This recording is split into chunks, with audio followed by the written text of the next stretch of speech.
There's one song that M3GAN sings in this movie that I was in tears. It was so funny because it also went on longer than it should have, and it was just absolutely hilarious when it was timed.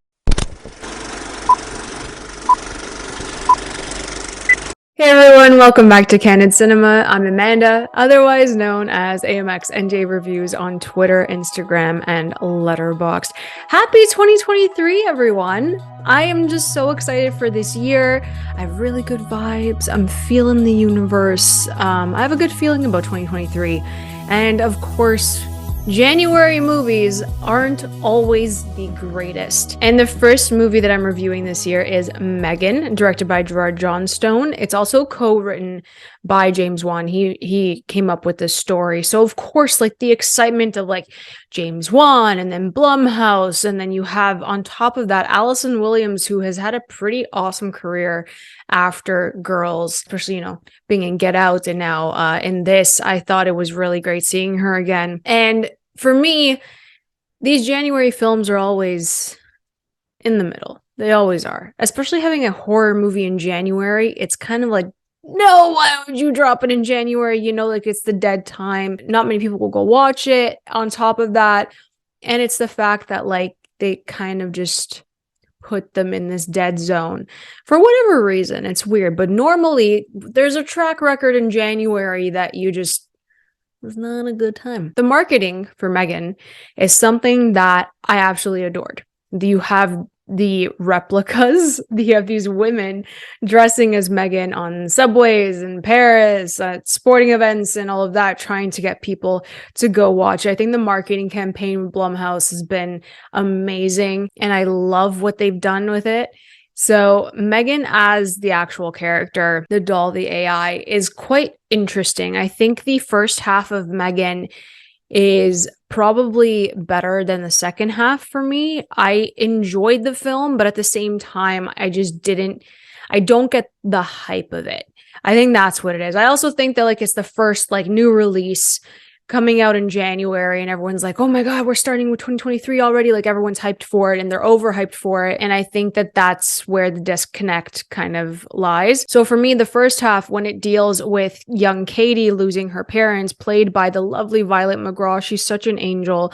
I love seeing her. She loses her parents in like a snow accident, and she has to deal with losing her parents. So there's grief in play. There's trauma in play when it comes to the reasoning why M3GAN was created in the first place by her aunt Gemma, who's played by Allison Williams. She doesn't know how to balance this new lifestyle. She becomes her guardian. She's in the middle of a work project. She doesn't know how to take care of a young child who's also homeschooled, apparently. Doesn't make sense in like modern times, but I guess that it was fine that they did that. I don't know why that was a choice, because it just didn't work. It was kind of like convenient that they're like, we have to bring you to school after. Like it was just kind of weird. But that's besides the point. It's the fact that Gemma had no idea how to change her lifestyle, how to adapt to young Katie. And I think that it's really tough. You know, I like that we explored that in the first half of this. I think that that was the strength of M3GAN, was the reasoning behind, you know, why she was created for Katie. And there's a really emotional moment in one of the testing facilities where Katie just has a breakdown and M3GAN's there for her. So at the same time, you're looking at this doll who's, you know, is just kind of sketchy. M3GAN's sketchy. She has a mind of her own, but she's protecting Katie. And like, it's not necessarily a bad thing, but you see that there's a good side to M3GAN for Katie. And obviously there's a bad side because she is programmed to protect her. In any case, it's more so humorous than scary. I think that's what has been my main issue with some horror films, is that I understand it's supposed to be like, you know, campy and fun at times, and it's like a dumb slasher. It goes with those same conventions, but at the same time, it's like, I still want those scares. I don't want those lame jump scares, you know what I mean? And there were a lot of those in this movie, and I know that you're trying to put the character of M3GAN at the forefront as like this new AI doll who kind of is similar to Chucky. Obviously, I think the storyline is much stronger in M3GAN because it deals with Katie's trauma. And I think if we tapped into that a bit more instead of trying to make it a horror, it would have been, it would have worked a bit better. I think that this is a thriller, but it's more comedic than anything. I was laughing a lot. There's one song that M3GAN sings in this movie that I was in tears. It was so funny because it also went on longer than it should have, and it was just absolutely hilarious when it was timed. So that was funny. There's a lot of humorous moments just because M3GAN acts out. She has these quippy answers, and just her staring at the people that are like kind of suspicious, they're kind of sus towards Katie.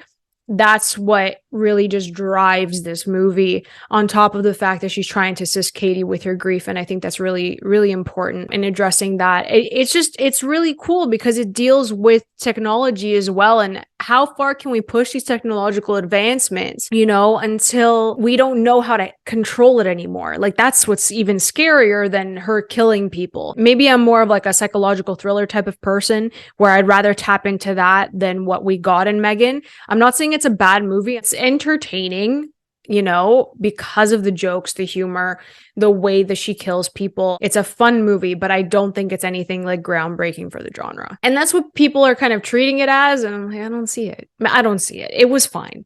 It was fine. Like I said, there were some good moments. I'm probably leaning on like a 3 out of 5 for this, maybe 2.5 out of 5. I think the marketing did a lot more for this movie. I think the trailers did a lot more for this movie than the movie itself, because all of the best scenes were in the trailers. They only left out maybe, I think, one, but everything that you see in the trailer is pretty much the movie. That also goes to the fact that, like, don't show us all that. Give us a little tease, her little dance. That would have been good enough. I was already hooked for M3GAN. They need to edit these trailers better, especially for horror movies. Don't give away your best kills. Don't give away your best moments in these trailers, because that's what happened with me for M3GAN. So yeah, I'm giving it a 3 out of 5. It's the first of the year. It's not that bad. I'm settling like it was good, not that great. But give it a go. I mean, horror is always special to me. It's just not in January, guys. Stop releasing them in January. It's not a good time. Just don't release them in January, because, you know, we all know what January means, and it's really sad that we all know what January means. So if you guys enjoyed this review, please like and subscribe. You can always follow me over at AMXNDA Reviews on Twitter, Instagram, and Letterboxd. I'll catch you guys next time. Keep watching movies.